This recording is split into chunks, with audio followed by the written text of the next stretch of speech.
I am absolutely and utterly a believer in hard work. I'm a proponent of hard work. I have all this money and all I do is work. My entire life is work. This podcast is work. I'm getting in the car. I'm going to another meeting. Work. I'm going to fuck a bitch. That's work. People who are in charge of the world don't care about anyone but themselves. They don't care about you, whether you're gay or straight. They're not interested. What they're interested in doing is controlling the minds of people and affecting the way people operate in a way which is beneficial to them. I don't want to get too political on this podcast and say what they're really doing because the video will get taken down. Once you get to a certain level of incomes and wealth, everything becomes free. And that's what I'm like now. I don't know the price of anything I eat or buy. If it's not a house or a car, even most supercars, G. I don't even know. Most recently, there was allegations, right? Yep. To do with human trafficking and stuff like that. Oh, we'll talk about that. For every dollar you make, for every pound you take, you took it from someone else. You don't make money, you take money. You're not the Federal Reserve. You can't create money from thin air. Every single pound in your bank is money you took from someone else. Who is the real Andrew Tate? It's a good question. What's going on, everyone? Welcome back to the CEO Cast, the #1 place for showcasing business and entrepreneurship. Now today, you lot are in for a special episode. I'm with the 4-time kickboxing world champion, the top G, Mr. Producer, the one and only Andrew Tate himself. Come on, let's get a round of applause for that one. Come on, people. Bro, I'm very happy with that. I'm very happy with that introduction. Thank you very much. Yeah, good you to see included you, the top G and everything. I'm happy with it. You got it, bro. You got it. What are you saying? How's your day going? It's going good, man. I'm breathing, Yeah. which is a good start. You know, surviving on the bread line, you know, getting the bills paid. I'm doing all right. Especially in London where, you know, things are hot all the time. Yeah, like things are hot. Yeah, the world's kind of getting like that for me now. Ever since I conquered TikTok, I can't go anywhere. Yeah. Everywhere I go, it's just people, hey, it's Top G. And some people love me. Some people hate me. Yeah. You know, and in certain parts of the world, that's not a big deal. In other parts of the world, I'm a bit on edge. So. How long would you say you've been conquering TikTok for? Like, how long? Because it seems like you kind of spawned out of nowhere, almost. I put a plan together to conquer TikTok 4 months ago. Yeah. And I've now completed my conquest. Yeah. So bro, done. So I conquer TikTok faster than the nation states conquer countries, bro. Four months, I put a plan together, boom, done. Now it's mine. I own it. Finished. Didn't spend a penny. Didn't spend a single penny on advertisements. I don't even have a TikTok account myself. Yeah. I just put a plan together. We made it happen, and it's done. So. I want to get to that plan later on because from what I've thought, I haven't asked you directly. I'm going to ask you on this podcast, but it seems like a genius strategy. I think I know what it is. Yeah, I'd like to say I know what I'm doing, right? Yeah. I must be doing something right. Yeah. Because life seems to be going pretty well. So we put the plan together and then we executed it. And a lot of the time, it's not just the plan; it's the execution and the tenacity behind the execution. Yeah, we were tenacious, like we always are, and we moved with speed and we got it done. Before we get into it, make sure you subscribe and set the bell notification to all so you never miss a single episode.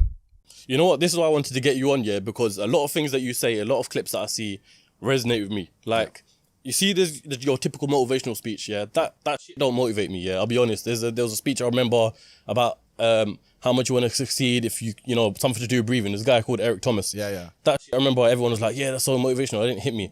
I'd rather have Andrew Tate call me a brokey, call me a fucking wagey. Actually, I'm not wagey, but I'd rather that shit motivates me. Well, you know what I mean? and that's the thing about the way I talk and the things I say. Some people find it inspirational, and some people are upset by it, and their ego prevents them from learning from it. Yeah. But it's the kind of people who are really genuinely upset by what I say are the kind of people who can't truly learn anything and become successful in life. Yeah. I obviously know what I'm talking about to some degree, right?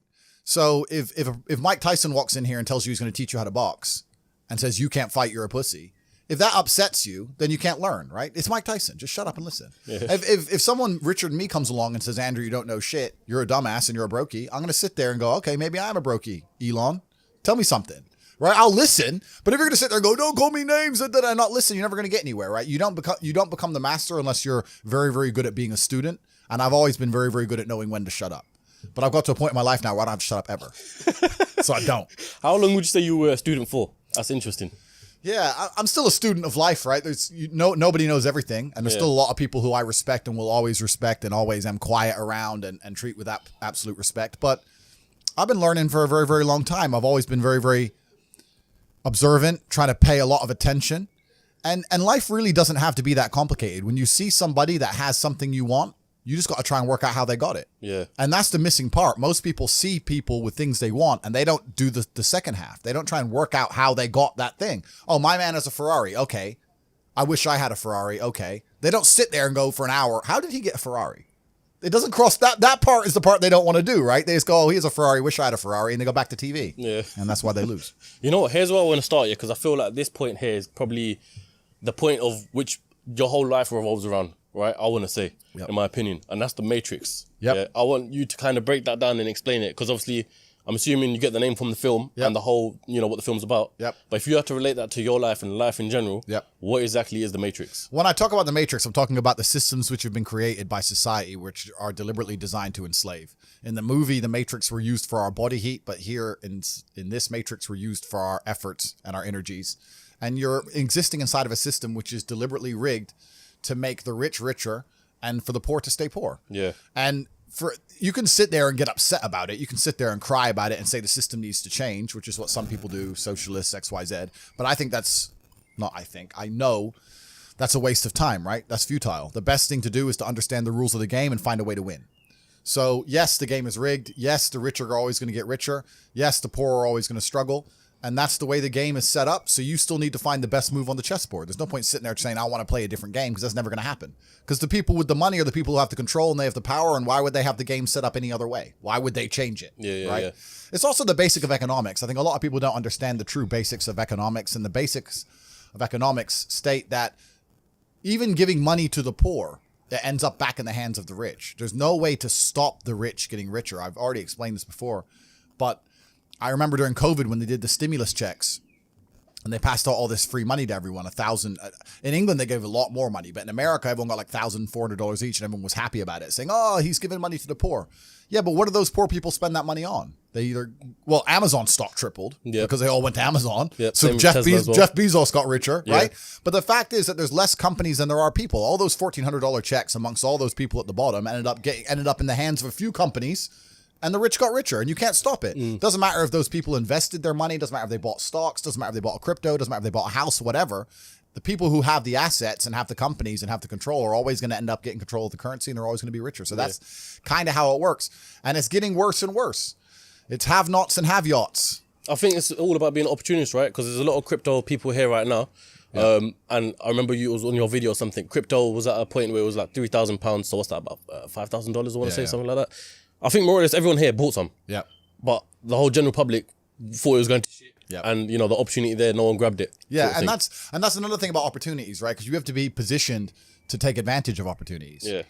It's like in chess, they say good moves come from good positions. It's true. You can't find a good move from a terrible position, right? If you're sitting at home with no money, it's hard to invest in Bitcoin at $1. Doesn't matter what it goes to, right? You got to be in a good position to take advantage of things. So you've always got to be in a position where you have a good network, you have good information, you have some kind of liquid money, you have the ability to survive without that money, you can take a risk. Like, it's hard to set yourself up. I'm in a position now where I'm in the NBA. I'm an NBA player. I can never go broke again.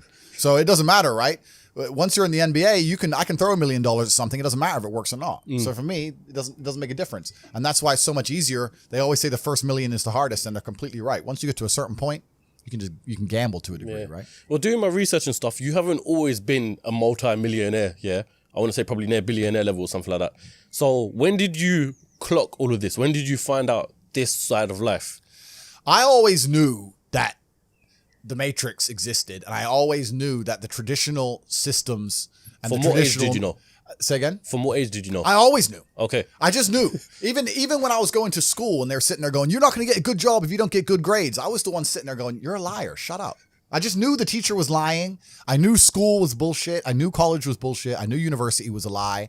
I always knew it was a trick and a con. I didn't truly understand things to the level I understand them now. But I had an intrinsic understanding, and I think everybody does. If you're in a gas station and it's 3 a.m. and a Lambo pulls up and a guy gets out of it, you're thinking criminal, drug dealer, gangster. Yeah. You're not thinking, he has a uni degree. Because you're not going to think that. So when you see money, people don't even associate the money they see with university. But then they go, I want to make money, so I'm going to university. It doesn't make sense. It doesn't make sense at all. So I think everybody knows that the system and the path they lay out for you is not a path that's going to lead to where you want to be. And I didn't know what the other path was, but that intrinsic distrust for the system and that distrust for the things they wanted me to do made me search for other avenues.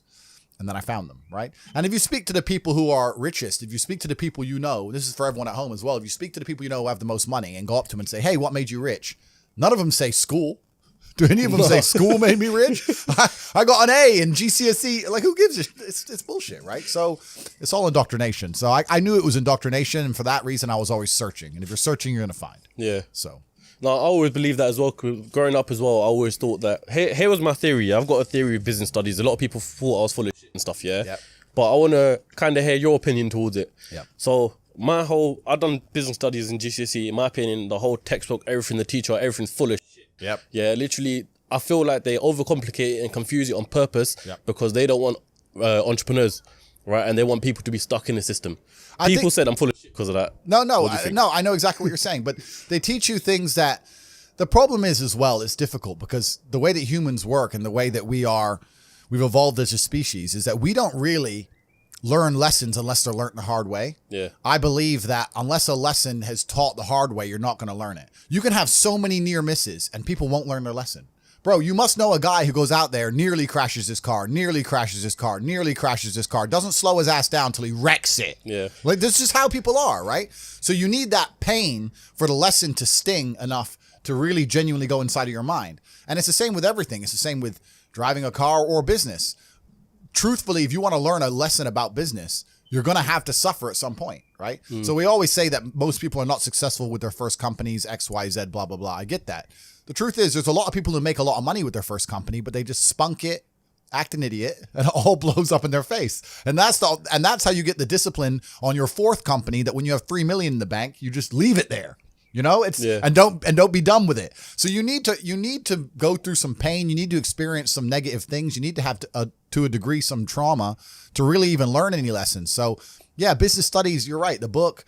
That's not going to teach you anything about business. You need to get out there on the streets. You need to make mistakes. You need to suffer. You need to have the tax man knocking at your door. You got to deal with all that stuff so that you make sure it doesn't happen again. I really think that humans are stupid enough to only learn the hard way. That's kind of how it works. This episode is brought to you by Crep Chief Notify. In my time in business, I've learned that you need to seize every single opportunity, regardless of how big it is or how small it is. It's all about taking the first step. So for you watchers out there right now who want to become successful, just like Tate himself, this is a perfect way for you to find your first side hustle. Reselling is a great and easy way to start making money alongside your main job. For me personally, alongside of my podcast, I've been using Crep Chief Notify since November last year, and on average, I've been making between £700 and £1,500 a month. Their platform literally tells me what to sell, how to acquire it, where to sell it, everything you need to know, so it takes up minimal amount of your time. Like I said, I've been making anywhere between £700 and £1,500 a month. That's only doing a few hours a week. It's quite simple, to be fair. All you got to do is sign up to their service. They show you what are the current hot products to resell, where to get them, and where to sell them. But not only that, but the plus side of it is as well, there's over 50,000 entrepreneurs that use their service, and as we know, your network is your net worth. So if you weren't already signed up, make sure you sign up now. So get started on your first side hustle today using Crep Chief Notify. Sign up using the link in the description below, and you'll be one step closer to the life you've always dreamt of. Like I said, the link is in the description as well, so make sure you sign up right now. And also, they've got a YouTube channel, just write in Crep Chief Notify, and you can see exactly how the whole platform works.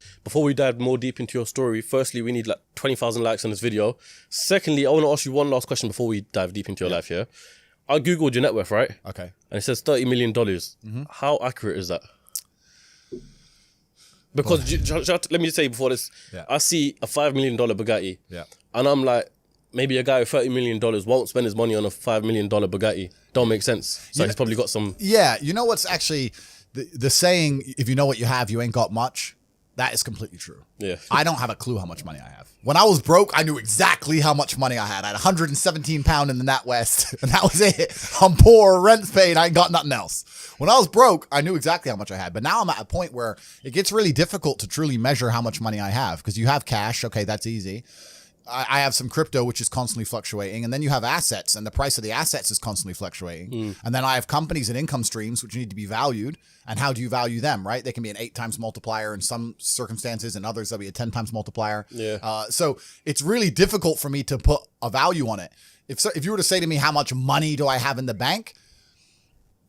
But then even then, because I've got to be careful what I say on this podcast. But even then, once you have a healthy respect for money, once you get past a certain amount of money, you don't need it in the bank. Like there's no point in me having 50M liquid in the bank. Why? What am I going to buy? You know, you're like, as long as you have whatever you have in the bank to run around the world with, you have enough. So you try and put that money to use, right? You buy assets, XYZ. So it's really difficult. I mean, I have my online school, which we'll talk about later, Hustlers University. Yep. That's already been valued. That was valued at 300 million. When did you start Hustlers University? A year ago. A year ago. Fuck. Yeah, and that's valued at 300 million. Yeah. So, but then I ain't gonna sell it. So, but then again, I had a valuation between 280 and 340. So again, how much money do I have? I don't know. I could, if I really wanted to, if I wanted to sit here and say I was worth 500 million, I could prove that. Yeah. Yeah. If you sold up everything? If I wanted to, I could come up with 500 million probably. Yeah, I believe that. That's what I'm saying. A guy like that buy another Bugatti. I'm pretty sure I saw a vlog where you're gonna buy another Bugatti. I've already bought a second one. Is it? Yeah. Which one? I've put another order down for another Chiron. So it's because that's the only one that's out right now. There's a Roadster coming supposedly. I've heard rumors of. Yeah. I've bought a Kernenzeg as well. I got a Jamera on the way. Yeah. I'm talking to Pagani. I saw that you about put it on your story, so I assumed the new probably. Pagani. But you know what? This is another thing about money. I'm gonna sit here and I'm gonna complain. This is gonna upset all the brokies at home. There's nothing to fucking buy. Like you buy 3 or 4 diamond watches, you buy a couple suits, you buy some cars. What else? What else is there to buy? You end up just spunking it on bottle shows and $10,000 steaks. There's nothing to buy. You can go on holiday and travel, blah blah blah. But if you're actually looking for physical items, things to own and buy, there ain't much to buy. Okay, you can buy property. But property is a funny one for me because I'm very anti-governmental as a person, and I think that property is one of the big tools the Matrix uses to enslave. To keep you in the system. Completely, man. You buy a $10 million house in whatever country, you don't want to piss off the government of that country. Yeah, but saying because you'll lose that house. Saying that, I know you bounce everywhere for different locations. Yeah. Yeah.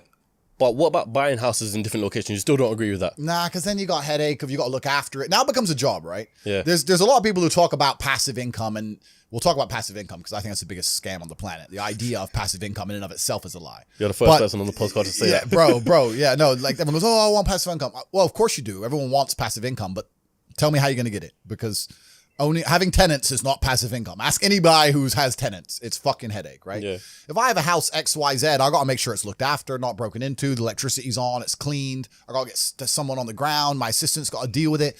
Now it's just got to be something to deal with. And once I got a bunch of money, what I really wanted more than anything was freedom. There's a bunch of these real high-level crypto guys, you know, like the guys who invented Ethereum and all that lot, Yeah. the autistic guys. They don't own anything. And I kind of get that. I'm at the point now where they have a backpack of their possessions, and if they want a house, they rent it. They want a Lambo, they rent it. If I need to go somewhere, rent. I don't own anything. I don't have any hassle. Nothing's in my name. No government can take anything from me. You know, you get to a point of wealth where you kind of start thinking, do I want to have all this crap now I got to deal with? Really, you want peace of mind. And I have enough troubles in my head. I don't need to be worried about my mansion in Santa Monica, which has been broken into. And I don't even go there. Do you know what I mean? It's just long. So that's that. And then also what I was saying earlier about property being a tool to the Matrix. If you buy a $10 or $20 million property under a government, you can't piss that government off. You can't disagree with that government. You can't, if the tax authority of that government says you owe them money, you better fucking pay it.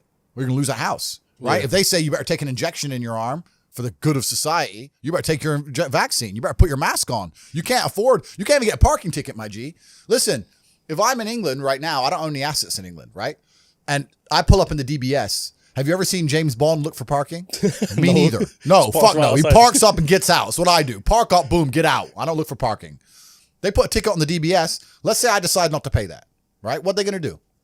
I don't have any assets in the UK. They're going to make a bunch of letters, send it to a bailiff. Bailiff's going to drive around the UK. I don't even live here. Boom, it's over, right?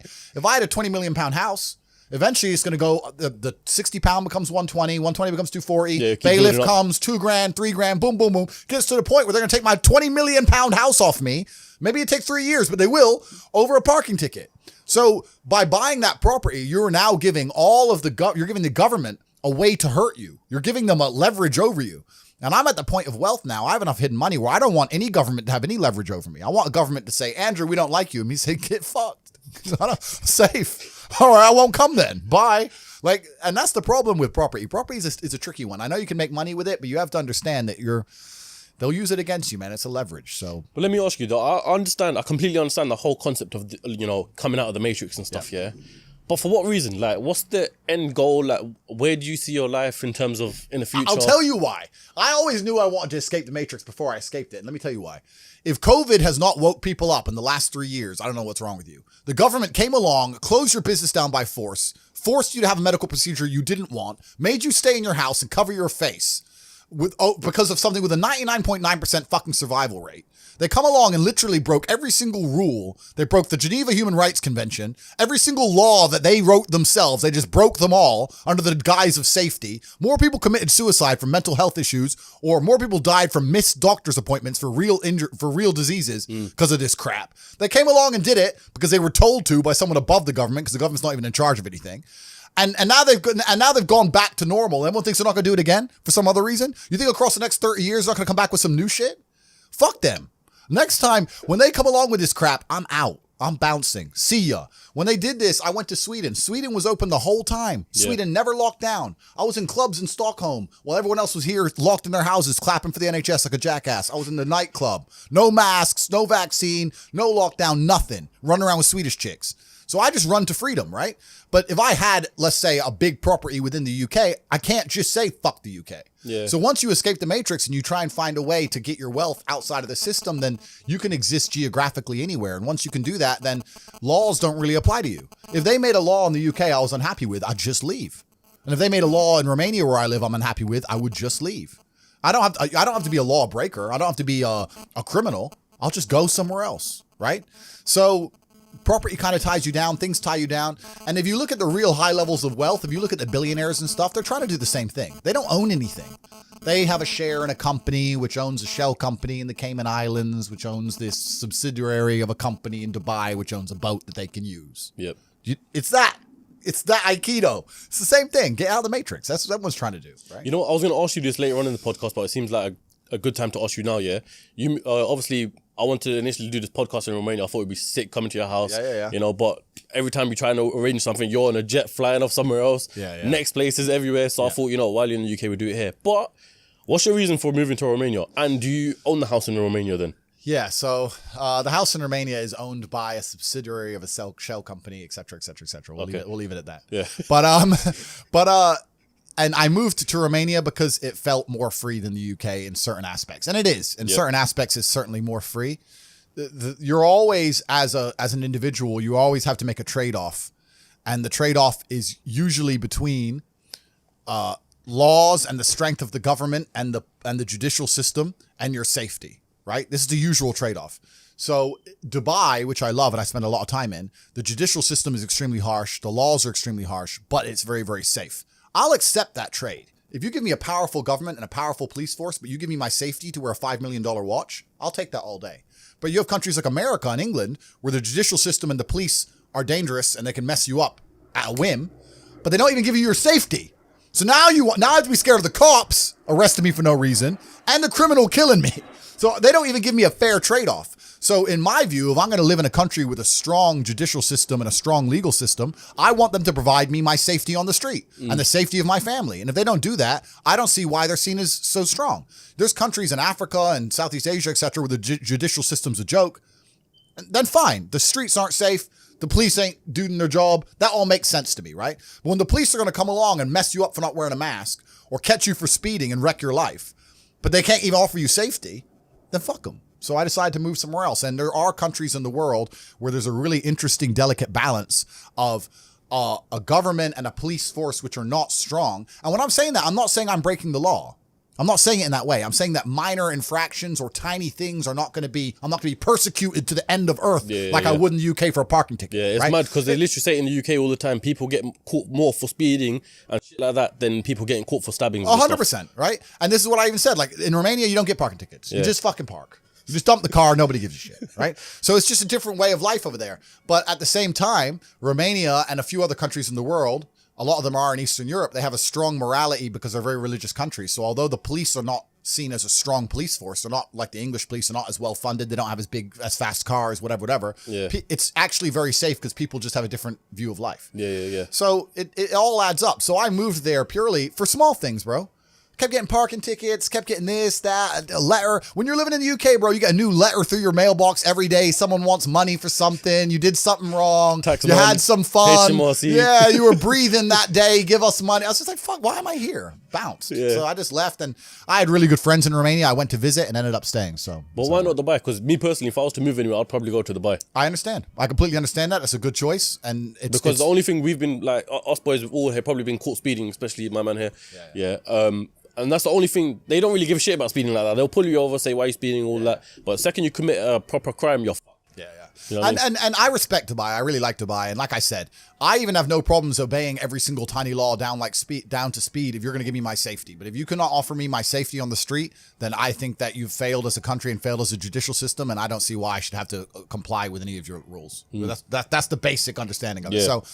So yeah, I love Dubai. I spend a lot of time there. And even though I live in Romania, I've only been there since the beginning of this year. I've been there less than 2 weeks. So I'm never home anyway. So for me, it's just a base. It's just somewhere to park the cars, right? So it is what it is. I'm always jumping around because once you have a jet, you can time travel. So you're time traveling all the time. So is the jet yours, or how does the whole jet lifestyle work? A shell company owns a subsidiary to a company which owns a jet, which I can borrow. I don't own anything. Hello, everyone on YouTube. I am broke. I'm a brokey. I don't own anything. You can't take nothing from me, HMRC. I don't have anything. I'm poor. I go to fucking O2 down there. They won't give me a phone contract. I ain't got nothing. I'm broke. I just get to borrow these Bugattis. I got really good friends. So, but yeah, like once you can fly on private planes, you can time travel. So that changes the entire scope of the world. Yeah. I'm interested to know, you flew from Austria to UK, right? Yeah. Recently. Yeah. How much does that private jet cost? I'm just interested in knowing jet costs. If you were to charter that jet, it depends. If you have your own plane, you just pay for the fuel. And then it depends if you want to... I have my own pilot, but if you had a pilot, you could hire a pilot and you'd hire an air hostess, catering, et cetera, et cetera. So let's say you owned the plane.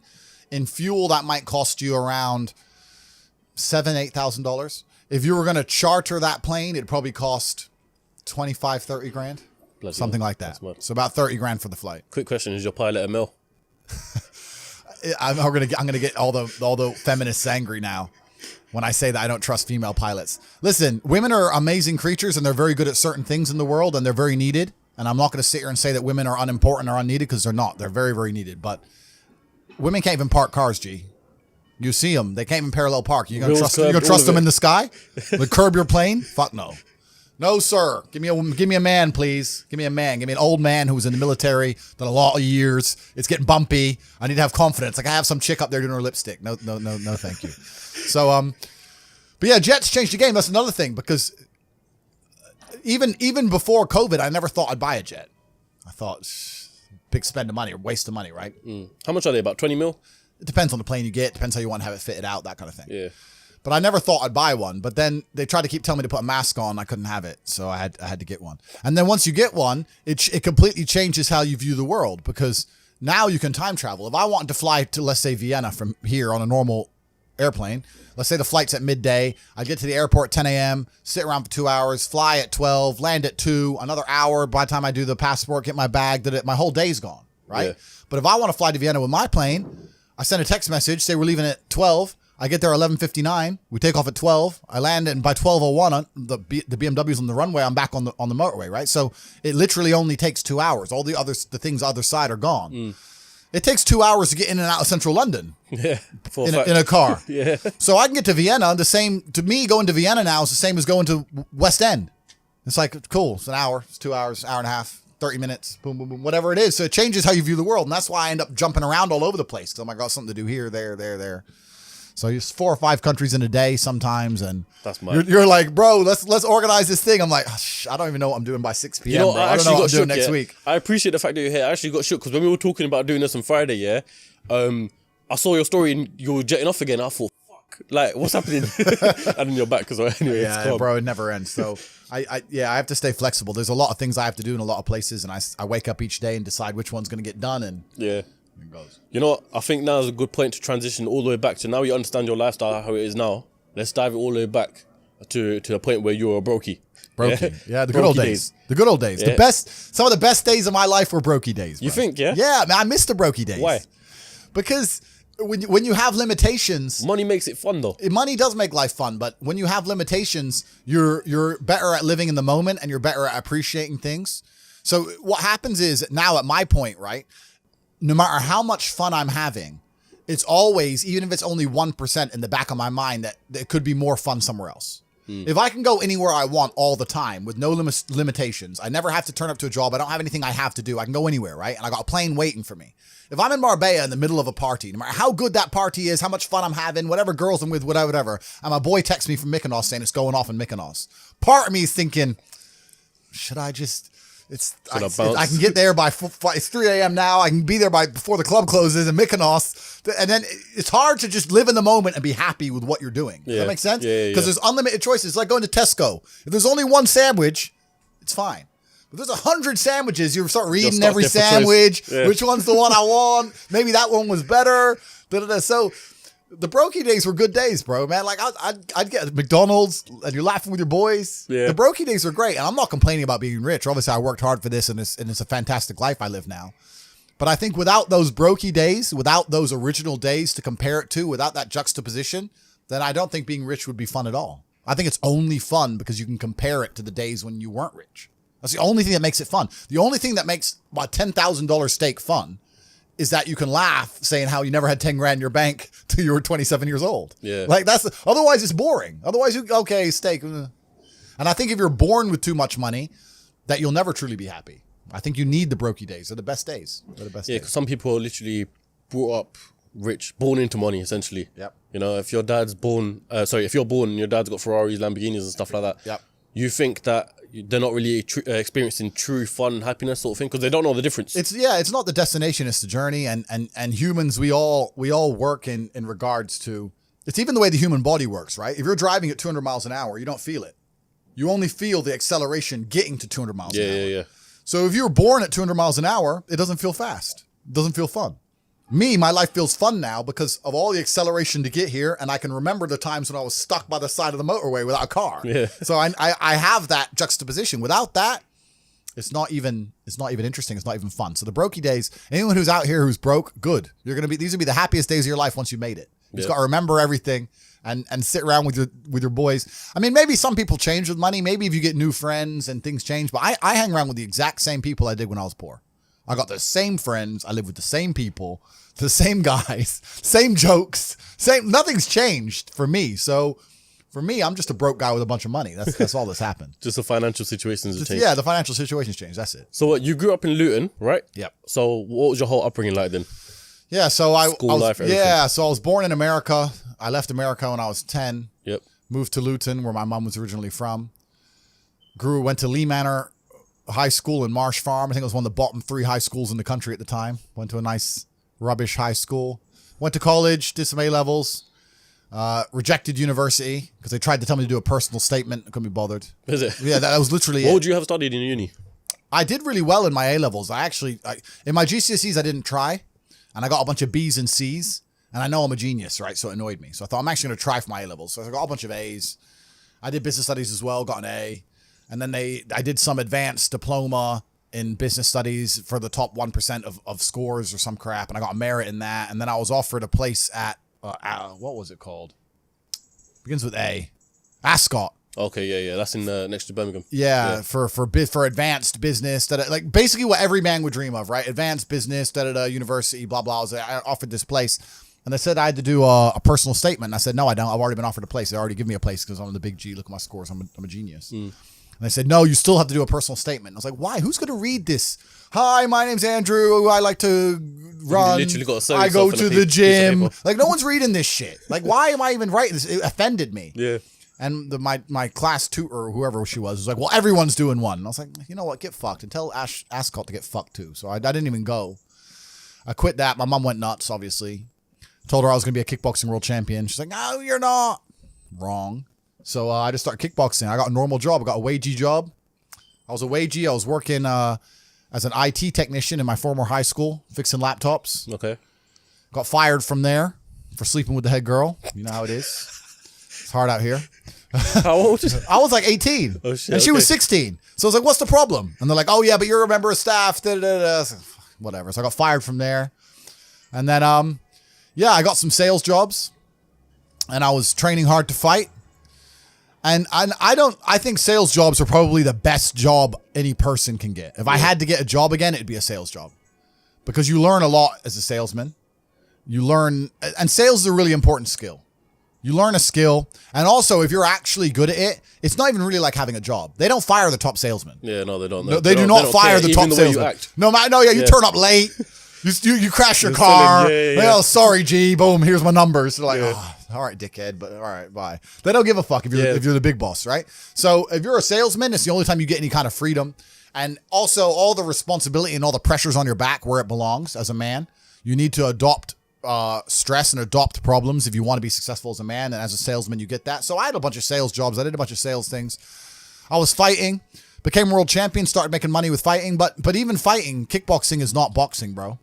Most I ever got paid for a fight was like 200 grand.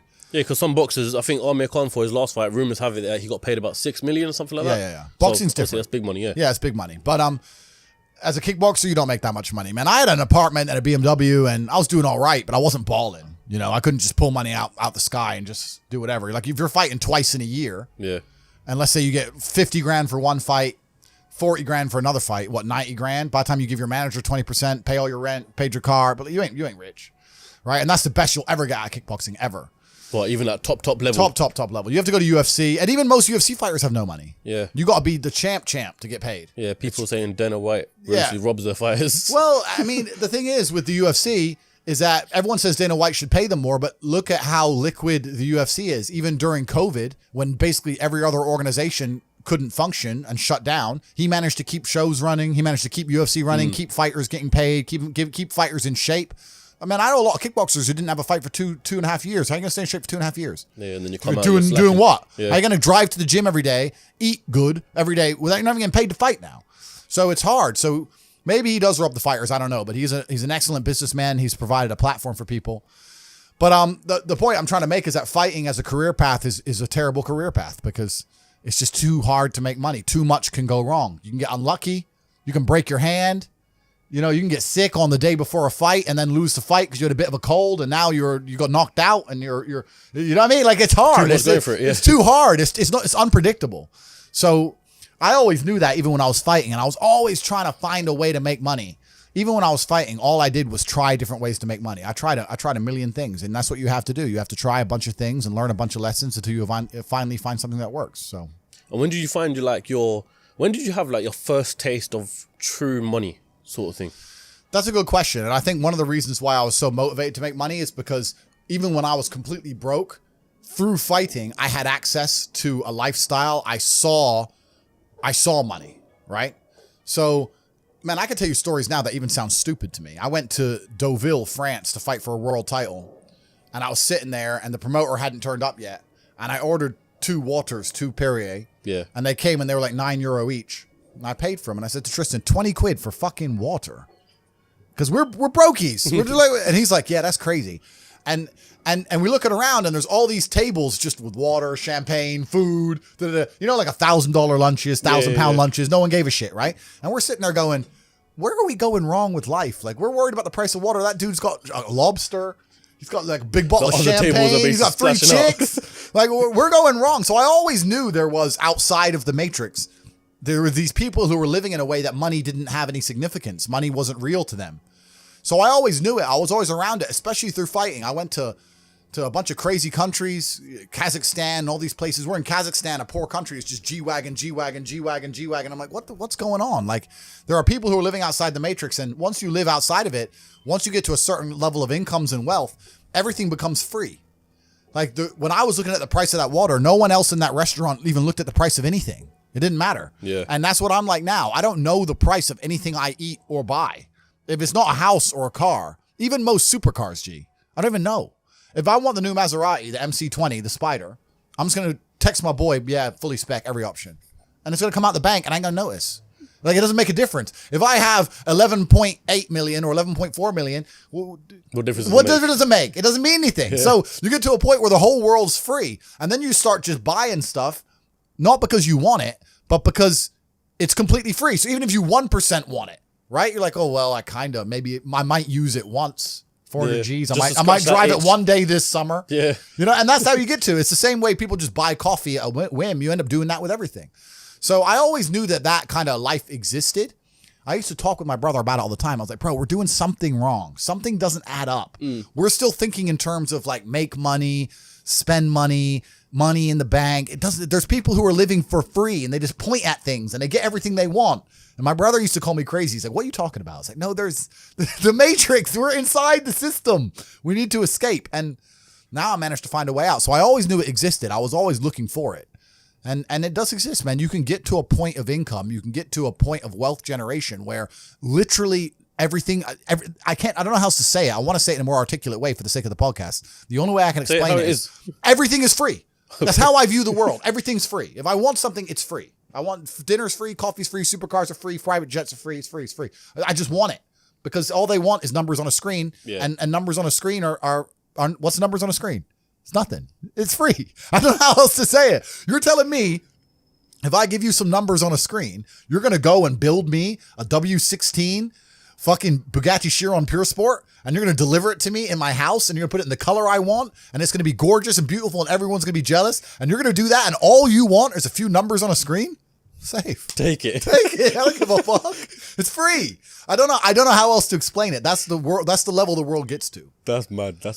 So you and Tristan, you do everything together, right? Yeah. Correct. You share everything, businesses, bank accounts. Correct. I think the only thing you don't share is girls, right? Correct. So what's that like? And where did that whole relationship with you and your brother come from? Because I think a lot of people in the UK especially, they kind of view their brothers as the complete polar opposite of them. Yeah. And don't want to do anything with them. You do your own thing. Yeah. So when did you and Tristan think that, okay? I think that's one of the biggest mistakes that people can make. And one of the largest things that hold people back from wealth is the people around them. Not only because of the mindsets of the people around them, but also trying to find people around you who you can truly actually trust is difficult. Yeah. It's difficult, man. I'm telling you, if you get 20 people, 20 full-grown men in a room, and they can trust each other completely and nobody's out to snake anyone, even if all 20 are working normal jobs, but they pool their spare income, you will be rich. You'll be fine. The problem is finding 20 people you can trust, right? 20 people with normal jobs, even with normal jobs, you could pool your spare income. You could buy cryptocurrencies, you could buy houses, you could do whatever you want to do, and you would find a way to escape the matrix. At least, maybe not to the insane levels, but you'd all be comfortable, right? By just pooling incomes. Problem is, one of them 20 is going to snake you. One of them 20, his woman's going to leave him, and he's going to get fucked over, and you're going to get fucked over by extension. Or one of them 20, his wife will be in her ear. You're always out with them boys. You can't be with them anymore. The woman gets involved, starts messing it all up. So it's hard. A lot of people don't understand that the entire world, the most valuable thing on the planet today is human capital. Even the people at the very, very top echelons of life, all they care about is controlling people. The people who are in charge of governments and stuff, all they care about is controlling people, making sure you do what they want you to do. I don't want to get too political and talk about Epstein's Island and all that crap, but once you get to a certain level of money, all they want is people. People are the most important thing. You can't have a business without people. You can't have a government without people. You don't have anything without people.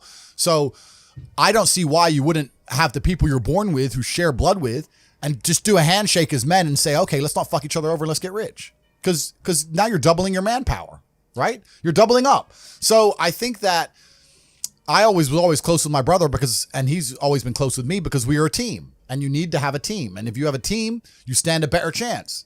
It's player versus player out here, man. It's on the street. It's not easy. For every dollar you make, for every pound you take, you took it from someone else. You don't make money, you take money.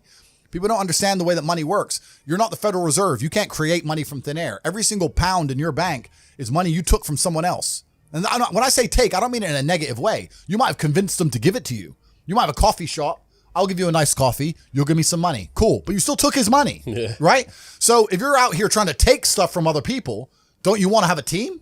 You want to do it by yourself? You want to be Rambo? Because if you get two of you doing it. You get two of you. That's right. So the whole idea of this lone soldier, this Rambo, I'll do it all by myself, that's all dead, bro. You need to have a team. It's player versus player. And for the same reason, if you were out here on the street and you want to defend yourself, you want your boys around you. It's the same thing with trying to get rich. Problem is trying to find guys on your level. That's the hard part, right? So you and Tristan have always been close then? We've always been close since the beginning. Every single battle either of us had to face, we faced as a team. Yeah. And our battle to become rich, we faced as a team. We sat there and go, okay, we are going to get rich. It doesn't matter if right now I'm going to start this business and I ain't going to make any money. So you're going to work a wagey job so we have somewhere to live. And I'm going to focus on this as a team, right? So at least we have somewhere to live. If I'm working wagey job, we can't focus on the business. If we're both trying the business, we have nowhere to live, etc. So we've always worked as a team. We've doubled up our manpower. And I think a lot of men understand this and intrinsically would like the idea of this. But a lot of the time, women get in the way. I've seen it a million times, bro. I've seen women get in the way of partnerships like that so many times. Because women don't like you having a strong masculine network because then you don't need them. They want you to need them. I'll help you. I'll be your partner. Bro, that's the biggest mistake. Don't even get me started. Biggest mistake you can make as a man is trying to start business with your wife or some shit. That's a headache. Why is that? Bro, I don't know who I'm going to offend or upset now, but this is how it goes. Because now you got two different battles you got the relationship you're trying to be in control of, and I got to deal with the business as well. Now it's different if you run the business and you hire her and she does a little bit of admin. Cool, that's fine. But I'm talking about, let's say 50-50 business partners. Yeah, let's say your chick goes, I want to open a beauty salon, and you pay for her to open a beauty salon. And now this beauty salon, you've put $1 million of your money in it, and it's not open on a Thursday. You're like, why isn't it open on Thursdays? Oh, I had a headache. What do you mean you had a headache, bro? I just spent $1 million. Yeah, but Claire's sick and I have a headache. And now you got the relationship. It's all messed up. This bitch is lazy. She thought it'd be like Sex in the City episode where she just drinks lattes and makes money. And she realized she has to actually do shit. You know what I mean?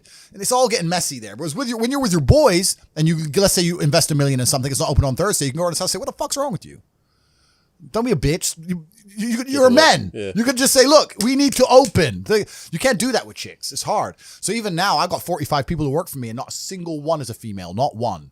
This episode is brought to you by Sunamusk. If you don't already know about Sunamusk, they have the greatest long-lasting perfumes, and as you'll see later on in this episode, approved by the top G himself. They're also based all over the UK as well, so chances are you probably have a store right near you. And if not, they're also online based as well. My personal favourite is the most recent one they brought out, which is Golden Dust. So get your Sunamusk fix today, and because they're sponsoring the episode of the top G himself, we'll use code TATE15. How about that? So use code TATE15 for 15% off of your purchase. The thing is, we're living in a society right now where there's, everyone's trying to live independently, right? Yep. Females, males, Yep. everyone's trying to be hustlers, both men and females and stuff like that. Yep. Would you say the rate of hustle is different between the male and the female?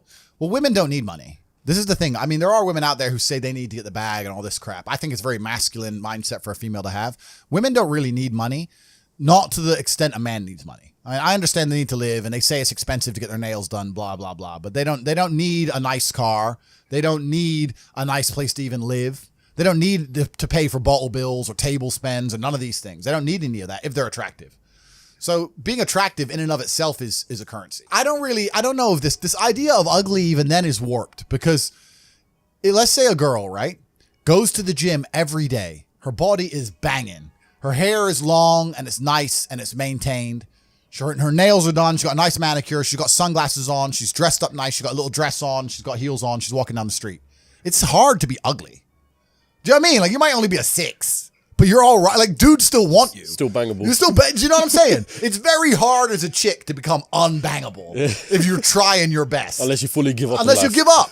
So I think the path because we have to not conflate and confuse issues here. What we're actually talking about is status. We're not talking about money. We're talking about status. Men want money because we want to be high status males. Females want to be high status females. They don't need money to do that. They can do that purely through their aesthetics. So if I was a woman, thank God I'm not, because I think that'd be a terrible existence. But if I was a woman, I would understand, okay, I want to be the highest status female I can. I need to look good. I need to look gorgeous and get a banging Instagram profile. I'm a high status now. Now billionaires want to talk to me. For a billionaire to want to talk to us, we need money. It's like the whole Dubai porta party situation. Bruv, you know what I'm saying? Like, if there's a billionaire's boat, the chicks who get on that boat don't have to be anything other than pretty. That is it. For us to get on that boat, we have to be connected, important, rich, interesting. We got to know people. We got to network. It's hard. So what I'm saying is, if you're looking for status, whether as a male or a female, there's different paths. I don't think a rich female is a high status female. If you were to take a woman who's unattractive, but she had a bunch of money, no one's going to look at her and go, wow. No one's going to give a shit. I don't care. She's busted. I'm not interested. I'd give me the 19-year-old brokey with the big titties. That's the one I want to talk to. So women can access money and women can access high status men via their aesthetics. So I think that's a much more intelligent way for a female to increase her status. Now, I know this is going to upset everyone. People are going to be sitting there going, you're saying women are only good for how they look, blah, blah, all this other crap.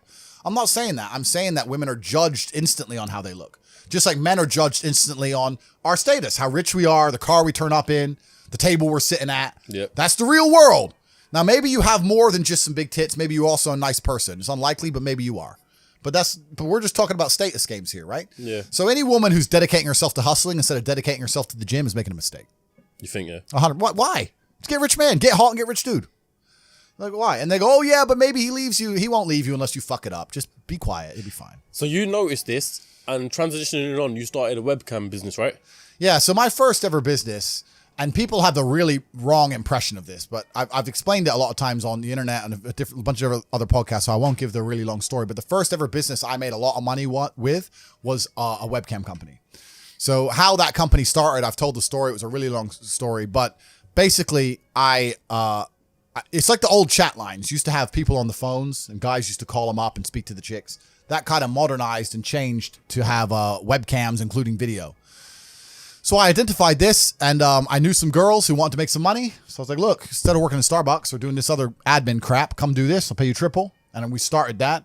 And that grew into quite a big enterprise. Yeah, across 6 months, I went from one girl up to about 10 or 11 girls. And we started doing 300,000 or 400,000 a month through these online websites that had guys sitting there talking to girls. Now, I want to make this clear. The way I became so successful in that business was because of all the business lessons I had learned from other businesses I'd tried before, right? If I had not tried a bunch of other businesses and some made money, some didn't make money, etc., I don't think I would have been nearly as successful. I approached it very much like a business. I was not thirsty. I wasn't trying to sleep with the chicks. I wasn't trying to be Dan Bilzerian, none of that kind of crap. It was very, very much a company. It was a business. It was super professional. It was handled in a very professional way. And I applied all the business lessons that I'd learned in my endeavors of the past. And we managed to make a whole bunch of money. The problem with a business like that is that there's a link in the chain, which is broken. Not broken. There's a link in the chain, which is always weak. Because you have me and you have the money. And there's something in the middle, which is unpredictable. And that's females. Got a bunch of women in the middle. Here's what I wanted makes to it ask. hard. Here's what I wanted to ask about it though, yeah? Because I got to ask this and I got to bring it up as well. Most recently, there was allegations, right? Yep. To do with human trafficking and stuff like that. Yep. And there was a video that went around of your house getting raided. Yeah. You and I think, was it Tristan as well? Who Yeah. Yeah, so what was all that about? And we'll talk about that. So that's not even related to the webcam company, but that's actually a good thing to bring into now, right? Because females are completely and utterly unpredictable. Yeah. So because we live in Romania and because we used to have a webcam company, which we closed like 6 years ago, I'm not even involved in that. Oh, you don't even anymore. have it anymore? No, nothing like that. So even though I'm not involved in it anymore, the actual story behind that is ridiculous. There was a girl from America who came to see Tristan. She was at our party, at our house. We had a big party. It was like 100 people there. Yeah. Her boyfriend caught her on Instagram. She said to her boyfriend, oh, no, I'm not at the party. I don't want to be here. I'll leave when I can, and turned her phone off. And her boyfriend, somewhere in fucking Oklahoma, calls the American embassy in Romania and said, my girlfriend's been kidnapped. So then armed police roll up to our house looking for this chick. But this is the next day. She's already left. And at our house, we have full CCTV. So they came and they arrested us. And was like, oh, they kidnapped this girl. The girl wasn't even in the house. And then they went through the CCTV and see her walking around eating pizza and getting a taxi home. So they're like, oh, okay, sorry. And everything was dropped instantly. So that's just some stupid girl making up bullshit. But that actually ties into what I'm saying. The problem with the original business is you had me and the money, and in between was women. And women are unpredictable and women are emotional. So yeah, I became an expert to a degree at managing females. But there was always that link that was upsetting me. I wanted to be closer to the money myself. And I learned a bunch of things from that business, which I've applied to other businesses, and I've made a lot of money. But truthfully, we're living in a world now where the two things that the webcam business really is selling is it's selling attention, which is the first thing. We live in an attention economy. And also it's selling information. It's a service, right? It's not a physical product. So I sat there and I understood that even if I launch my webcam business, if I had a brand new girl, she has to get attention, right? People have to notice she exists to want to spend money on her. So you have to be an expert at soliciting attention. And then once you get the attention, you have to find a way to monetize it. So the girl would monetize it by sitting there talking away. You could advertise her and spend money. That's all advertising is, getting attention for money, right? Yep. So I understood a bunch of things. And when I closed that business, and I closed it because I couldn't be bothered with the female headache anymore, I still very much understood any business I'm going to launch from now on out, I need to find a way to get attention.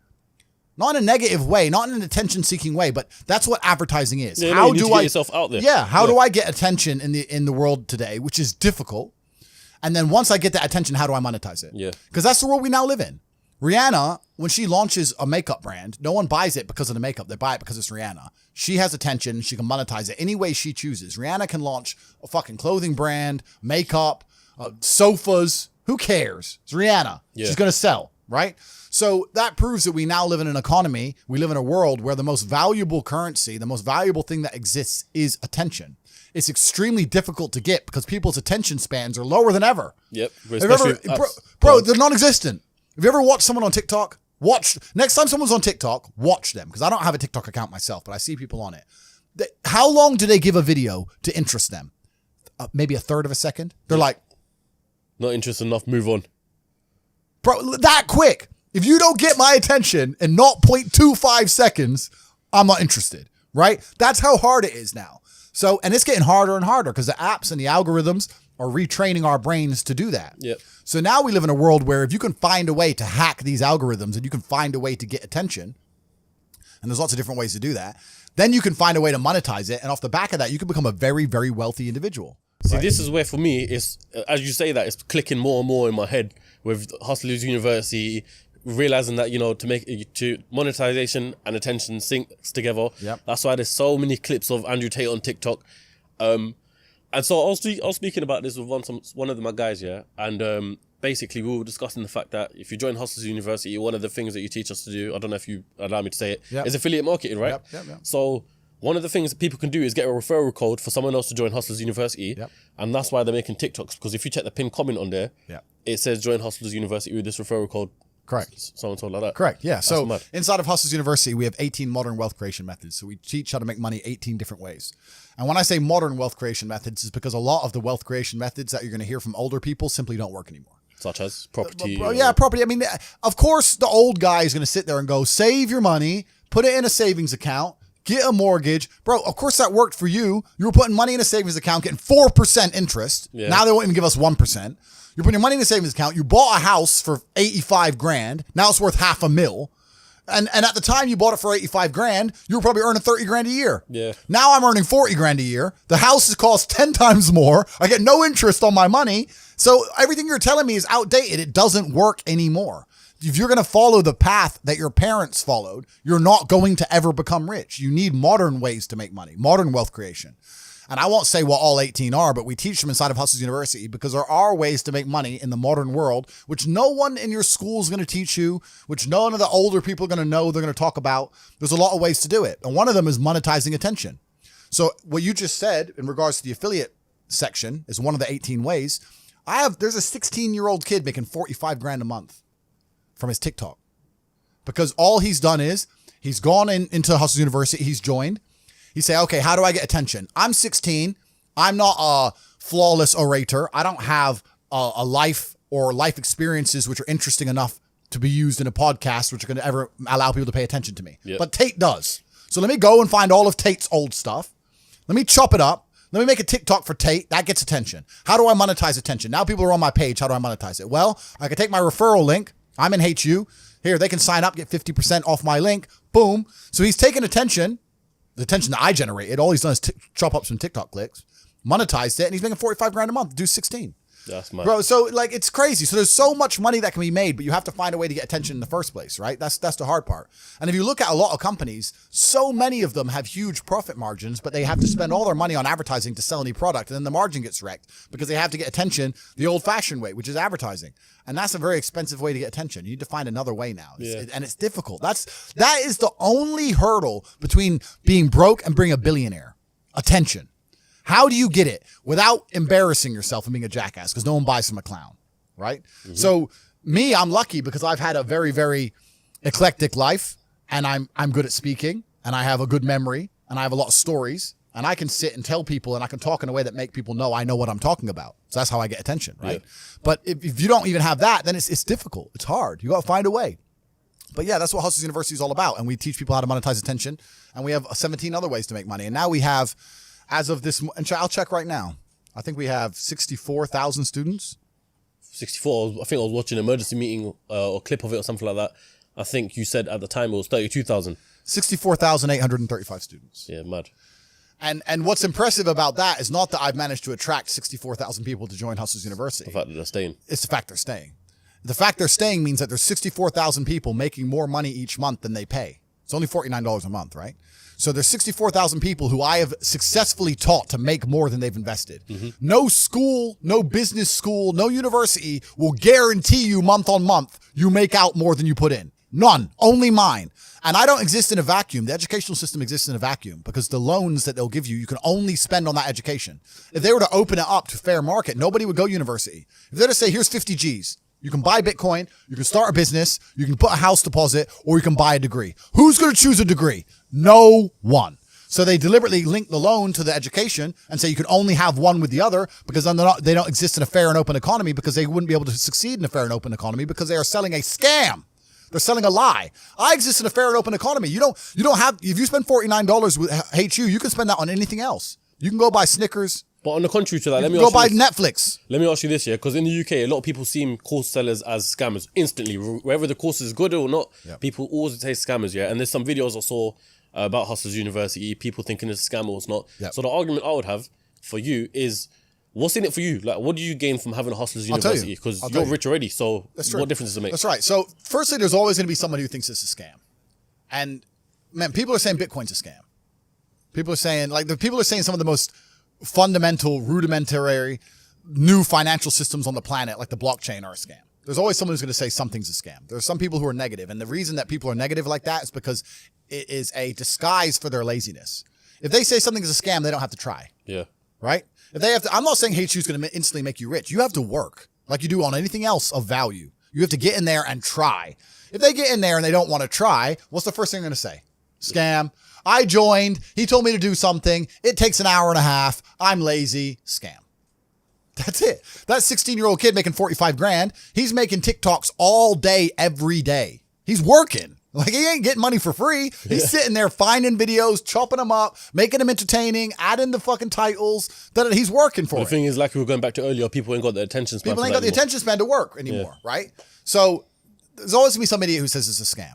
The fact that we retain 64,000 people proves it's not a scam. Yeah. The reason I started it is very, very simple. I think that, I mean, I don't want to sit here and pretend I'm a philanthropist because I'm not. Obviously, I benefit from having this university. It's a very valuable company. It makes a lot of money, right? So why wouldn't I want to run one? But also, it doesn't detriment me. I don't think that some rich people, maybe they believe that there's not much money in the world and they don't want other people to be rich. I completely see it the other way. I see it that there is so much money everywhere. And even I can't get it all. So I want as many people around me as possible to be rich because now I'm at least around more money. If I send a message inside of HU and said, I want to raise $100 million, amongst my students themselves, I can do it. I've got my own venture capital firm now. I was like, boom, all right, 100 million, let's buy a yacht. Here, dish it up, bang, bang, bang, done. Yeah. Because all of them are making money. I want to know as many people with money as possible. So if I know a way to teach people how to make money, and I'll also make money for teaching them how to make money, and I now have people who I can talk to so I have access to the money they make, why would I not teach them how to make money? Now, the reason no one else has really done this is because I don't think anyone else knows how to make money as well as I do. And also nobody else can really prepare and build a platform like we have or do the work it takes. HU is extremely difficult to launch. It's not easy to find 18 professors who know what they're talking about, build an online platform, then you need the payment gateways. And then even when all that's done, then you got to find a way to get people to join. You got to advertise it. I don't have to advertise anything because I'm top G, everyone knows. But it's difficult, right? So we don't even have any competition. There's nowhere else on the internet you can go and spend $49 and sit for an entire month learning from 18 millionaires how to make money. There's nowhere else on the planet. No. It's the only place. So we have no competition. So we're about to conquer the world. We're about to conquer the world, and that's a good thing. And you said his value's at what now? 300 million, you said, right? Well, let's do some basic math, right? So as of this morning, what did we say? 64,853. Yep. So numbers. 64,853 times $49 a month. So that's 3.1 million a month. Okay. It generates. Yeah. That's all profit. It's an online platform. No cost. So what's that a year? 3 times 12 is 36 million a year. So, and then if you're going to put a multiplier on a business, there's different ways you can do it. If you're going to do you can do a 4 times multiplier, et cetera, et cetera. But tech companies usually get an 8 times multiplier. And it's usually an 8 times multiplier of the turnover, not even the profit. Right? Mm-hmm. So that's my turnover, but my turnover and profit are the same thing. So it's easy to value at a 10x, right? Which is 36 times 10 is 360, or an 8x is 300. That's crazy. But I'm never going to sell it because I won't sell it because it's mine. 1, 2, I don't need money. And 3, I don't trust anyone else to teach the things that the things we're teaching actually work. It's not going to be some vanilla bullshit, right? It actually works. And I also think like a lot of these people, a lot of these wealth gurus and crap online, they don't teach shit that really, really works. A lot of them also just teach mindset because mindset is an easy cop out. They'll sit there and go, I'll teach you how to be rich with mindset. They'll just tell you to be mindset. And you'll be like, at the end of it, you'll be like, all right, cool. Where's the money? I'm ready now. I'm positive, G. How do I get paid? Right? We don't do any of that. We're like, okay, here's how you get paid today. Do this. And there's people who are in there who think they're too smart to listen and they don't make any money. And then there's 16-year-olds who join humbly. I don't know shit. I trust Top G. You said make TikToks. Safe. Boom, boom. And he's buying his mama house. Yeah. So like, it's all about that. A lot of people with no money are really, really arrogant. I know a lot of broke people who are very arrogant. They'll come along and go, I think that's a scam. Oh, do you, Brokey? Oh, Brokey thinks it's a scam. Oh, tell me again about how my online educational platform, the biggest in the world, which I've built when I'm flying around in my private jet. Tell me again about how I'm out here to scam you of your fucking 36 pounds. It's dumb because they're arrogant, and their arrogance is a shield for their laziness. People will shield laziness with anything. No one wants to admit they're lazy. So they'll shield it with disbelief. Ah, that's a scam. Or I don't work hard, I work smart. Bollocks. More cover. For just anything it takes to say, I don't want to work. Do you believe in that? Work smarter, not harder? I believe in both. Yeah. But there's a time when it comes to work smart. And most people are trying to do the smart work before they do the hard work. It's kind of like talent, right? You don't notice if you're talented at something until all the hard work's done. Yep. I could be the most talented tennis player in the world, but I don't play tennis. So if I go down the tennis court, Joe Schmo is going to smoke me. I don't get to see my talent until I've worked so hard that I'm in the top 1%, and now I'm beating them because I have some God-given gift. Yeah. You understand? Yeah. You have to do the hard work first. If there's no hard work, there's no smart work. So someone's going to sit there and go, I work smart, I don't work hard, so I only have to work an hour a day. If working smart gets you a lot done in an hour a day, then you should work smart for 12 hours a day and get 12 times the work done. I am absolutely and utterly a believer in hard work. I'm a proponent of hard work. I have all this money and all I do is work. My entire life is work. This podcast is work. I'm getting in the car and going to another meeting. Work. I'm going to fuck a bitch. That's work. She's going to be on my arm at the fucking Cannes at the film festival. That's more credibility. I consider it work to fuck her. That's work. I want to go to the gym so I'm in good shape. Work. It's all work. My entire life is work. And people don't want to look at life that way. They want to talk about work-life balance and being lazy and all this crap. I don't believe in any of that. I believe in if you want to win, you have to outcompete the man who's prepared to do nothing but work. It's player versus player. If you're going to sit there and go, I don't want to work more than an hour a day, well, the guy who does want to work more than an hour a day is going to beat you. And no matter how smart you are, there's always a smart dude who's doing the same smart work you are for more hours than you're doing it. That's just the nature of the game. And this is why we talk about things like passive income. Passive income's a fucking scam. I'm tired of people coming to me saying, I want to make passive income. And I sit there and say, what methods of passive income would you say is a scam? It's not about it being a scam. It's about the mentality towards it is a scam. Look, everyone loves passive money, right? I make money as I sleep. Yep. I get it. You need to de-link your time to your money because if you're only working for money, you run out of time, you can't make enough money. I understand all those principles. My point is, if you have no money and you're coming to me saying, I want to make passive income, why are you not making active income? Get up off your ass and work first. Because there's no such thing as completely, truly 100% passive. You're going to have to check on it. You're going to have to maintain it. You're going to have to find a new tenant for that property. You're going to have to make sure that DeFi crypto farm you're in doesn't go to zero. It's not a rug pull. Yeah. You're always going to have to keep an eye on it, right? But the idea that people with no money are already so concerned with making money without work is amazing to me. You should be worried about active income. If you show me, if I'm a brokey and you show me how to make $1,000 an hour, I don't sit there and go, okay, but how can I make that passive? I go, cool, I'm making $18,000 a day because I'm going to work. Dude, you don't need to worry about passive income until you have no more time. I look at passive income because I have 18 hours a day I work. When all 18 of those hours are done and my workload still isn't finished, I have to find a way to make some of those income streams passive, either via staff or whatever else. Yep. And that's how I work smart. I use all of my time, and when all my time is done, now I have to become more efficient so that I can get more done within the same time frame. To sit there and say, I don't want to use my time, so I want passive income is dumb shit. The 16-year-old making 45 grand a month, if he was to sit to me and go, I don't want to make the TikToks, I want someone else to do it, make it passive, that he wouldn't be making any money. He's just working. You have to just work. At some point you have to bite the bullet and just work. So when someone comes to me talking about passive income and they're a brokey, I'm like, you are just lazy. you are lazy. You will never get anywhere. Lazy people never get anywhere in life. Doesn't matter what it is. Doesn't matter if it's tennis or money. If you're lazy, you're never going to get there. That's how it works. See, that's what motivates me, telling people straight how It's it true, is. but it's fucking true, bro. They're lazy. And another thing about people is they're quitters. I can't stand quitters. We have a thing inside Hustlers University. If someone unsubscribes, I ban them. Is it? Yeah, you're not allowed don't to. even You're let not them allowed to come back. rejoin. Yeah. And they email me like, "Oh, sorry, I had a problem with my card. I want to rejoin." Da, da, da. I don't need members. I got money. I do not need your membership. I do not need you. It's not a business where we need you. You need us, right? So if you're the kind of person who's going to quit because it's hard, then fuck off.